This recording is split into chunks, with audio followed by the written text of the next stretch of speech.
நீங்கள் பார்க்குறது வந்து மகாராஷ்டிராவில் இருக்குல்ல, நம்ம சிரிடி போகிறவங்க எல்லாருமே போயிட்டு வரக்கூடிய பக்கத்தில் இருக்கிற ஒரு டூரிஸ்ட் பிளேஸ். இந்த குகைகள் எல்லோரா கேவ்ஸ்ன்னு சொல்கிறாங்க. எல்லோரா குகைக்கு உள்ள இந்த கோயில் மாதிரி தான் இருக்குது. கோயிலுங்களா தெரில, அந்த காலத்தில் செஞ்சு வச்சுது. ஒரு 32 குகை இருக்குது அந்த எல்லோரா கேவ்ஸுக்கிட்டே. இங்கேயே பக்கத்தில் 2 கேவ்ஸ் இருக்குது. ஒரு குகை வந்து திங்கக்கிழமை லீவு, ஒன்று வந்து செவ்வாய்க்கிழமை லீவு. நாங்கள் திங்கக்கிழமை போனோம், அதனால் இந்த எல்லோரா கேவ்ஸ் போனோம். பக்கத்துலேயே இன்னொரு குகை ஒன்று இருக்குது, அது திங்கக்கிழமை லீவு, அதனால் நாங்கள் இது போய்ட்டு வந்தோம். இது பார்த்திங்கன்னா 32 குகைகள் இருக்குது. அந்த காலத்தில் நம்ம முன்னோர்கள் கண்டது. அந்த எதிரி படைங்கள்லாம் வரும்போது என்ன பண்ணுறாங்க, அந்த சிலைங்கள்லாம் சிதைச்சிட்றாங்க. எது உடைக்க முடியுதோ அதெல்லாம் உடைச்சிட்றாங்க. உடைக்க முடியாத பாதியாக உடைச்சி அப்படியே விட்டு போயிடணும். எல்லாம் செஞ்சு போய் தான் இருக்கு. மலைங்களை குடைஞ்சி அது உள்ள பண்ணியிருக்காங்க. எல்லாம் சிற்பிங்க பண்ண வேலை தான்.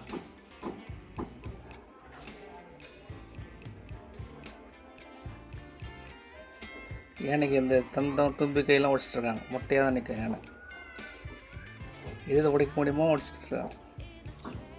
அது ரொம்ப நாளால் உடஞ்சிடுச்சா இல்லை எதிரி படை எதுனா வந்து உடஞ்சிதா ஒன்றும் புரியல. ஆனால் வெளியே இருந்து பார்க்கும்போது இந்த பிரம்மாண்டம் தெரியாது நம்மளுக்கு. வெளியே பார்த்திங்கன்னா ஒரு மலையும் ஒரு வாசப்படி தான் தெரியும். அது உள்ளே வந்தால் தான் இது கொஞ்சம் பிரம்மாண்டமாக இருக்கும். பெரிய அரண்மனை மாதிரி இருக்குது, கோயில் மாதிரி இருக்குது. எதுக்கு யூஸ் பண்ணாங்க தெரியல. ராஜாங்க வீடு மாதிரி யூஸ் பண்ணாங்களா இல்லை கோயிலாக யூஸ் பண்ணாங்களா ஒன்றும் புரியல. அது இந்த மாதிரி நிறைய இருக்குது.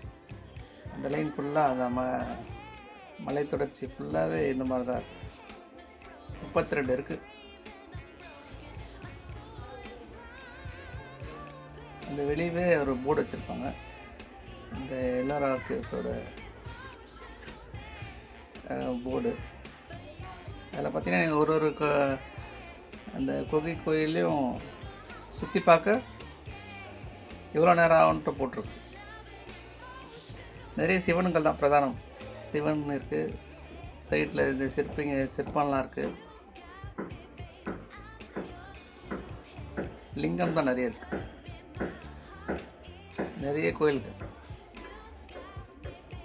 எல்லாமே ஒரே கல். அப்படியே மலையை குடைஞ்சி பண்ணியிருக்காங்க. எதுவும் எடுத்து வச்சு சிமெண்ட்டில் கட்டின மாதிரியே இல்லை.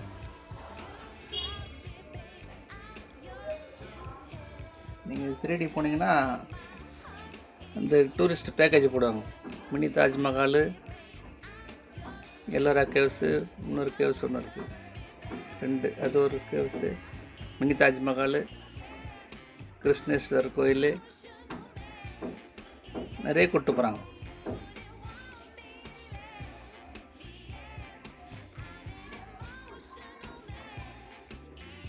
ஒரு நாள் டூர் மாதிரி. நீங்கள் சிரிடியிலே ரூம் எடுத்துட்டிங்கன்னா காலையில் 9 மணிக்கு எடுத்தாங்கன்னா நைட்டு 9 மணிக்கு எடுத்து விட்ருவோம். 12 மணி நேரம், ஒரு 400 கிலோமீட்டர் கவரேஜ் பண்ணிடுறோம் கார்லேயே. அது பார்த்திங்கன்னா 3500 தான் ஆச்சு ஒரு நாளுக்கு.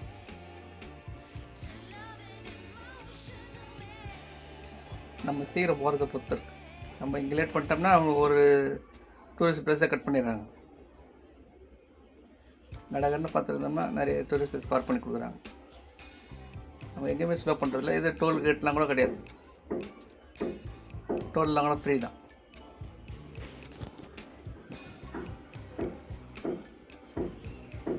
இந்த 32 பார்த்திங்கன்னா ஒரு ஏறக்குறைய ஒரே மாதிரி தான் இருக்கும். ஒரு இடத்துல தான் அந்த பெரிய தூண் இருக்குது. இது அந்த வெளியே தோற்றம். வெளியே பார்த்திங்கன்னா உங்களுக்கு தெரியாது. இந்த பார்க்க மாதிரி வழியெல்லாம் பண்ணியிருக்காங்க டூரிஸ்ட் பிளேஸ்க்கோசம். இது வந்திங்கன்னா உள்ள பால்கனி மாதிரி இருக்குது. எல்லாம் இதிலே மலையை கட் பண்ணி அதை ஷேப் வர வச்சுருக்காங்க. பூசை வச்சு ஒன்றும் பூசி வேலை நடக்கலை.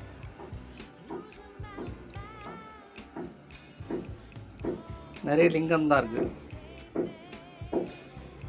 லிங்கம், அப்புறம் சைடில் இந்த மலை ஒட்டின மாதிரி சிற்பங்கள், அப்புறம் யானை, 3 தான்.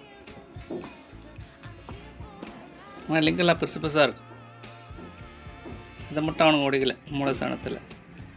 அது மட்டும் க்ளீனாக இருக்குது. இந்த யானைலாம் தும்பிக்கை தந்தம் அதெல்லாம் உடைச்சிட்டு இருக்கானுங்க.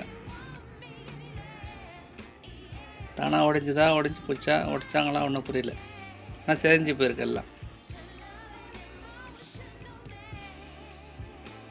நீங்கள் சிரிடி போனீங்கன்னா இதையும் அப்படியே பார்த்துட்டு வந்தோம். இது அங்கேருந்து பார்த்தீங்கன்னா அப் அண்ட் டவுன் உங்களுக்கு ஒரு அப் அண்ட் டவுன் 400 கிலோமீட்டர் வரும்.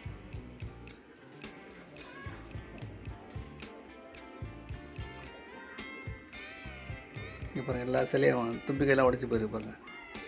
எல்லாமே உடைஞ்சிருக்கு.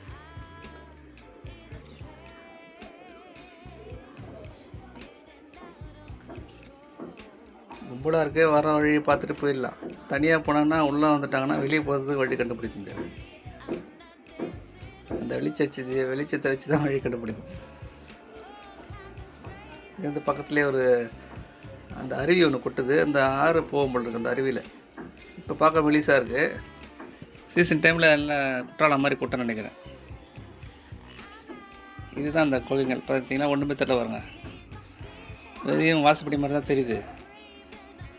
லாங்கிலேருந்து பார்க்குறவங்களுக்கு ஒரு மலை தான் தெரியும். அந்த மலைக்கு உள்ளே குடைஞ்சிருக்காங்க பார்த்தீங்களா, வெறும் வாசப்படி தான் தெரியும். அப்படியே உள்ளே போனீங்கன்னா அதில் கோயில் இருக்குது, வீடு இங்கே மாதிரி ரூம் இருக்குது.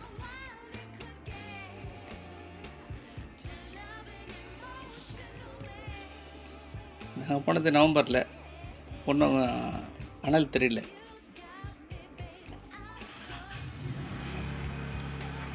இது முடிச்சுட்டு இருந்தீங்கன்னா பக்கத்தில் கிருஷ்ணேஸ்வர் சொல்கிறாங்க. ஒவ்வொருத்தர் அந்த போர்டு பார்த்தீங்கன்னா கிருஷ்ணேஸ்வரன் போட்டுருது. ஒரு ஈஸ்வரன் கோயில் சின்னதாக இருக்குது, பக்கத்தில் தான் இருக்குது. இது பக்கத்தில் வெளியே வந்தோடனே கொஞ்சம் தூரம் தான், ஒரு 3 கிலோமீட்டர் 4 கிலோமீட்டர் தூரத்தில் தான் இருக்குது. அங்கே வந்து சிவனுக்கு நம்மளே அபிஷேகம் பண்ணலாம். இங்கே பாருங்கள், உள்ளே அந்த சிவன் இல்லை, விநாயகர் இருக்கார் பாருங்கள்.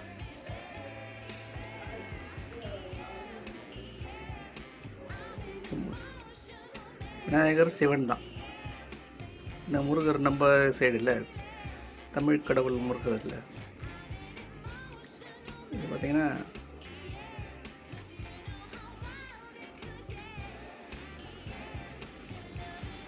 ரொம்ப ரொம்ப இருக்கு பாருங்க.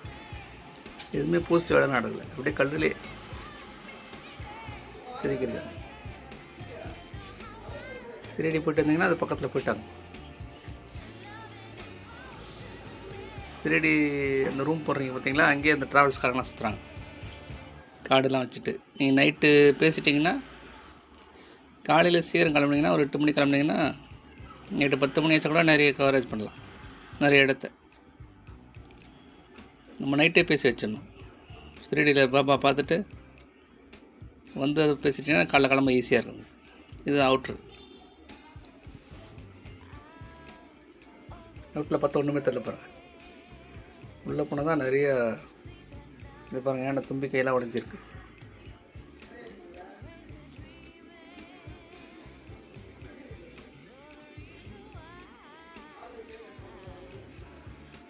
நல்லா பால்கனி மாதிரி எல்லாம் கூட இருக்குது, குளம் மாதிரியே இருக்குது.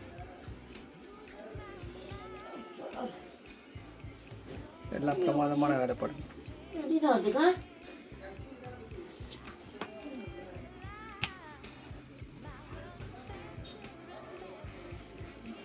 இப்படி போய்ட்டு வந்தீங்கன்னா போயிட்டு வந்துடுங்க ஒரு ரவுண்டு.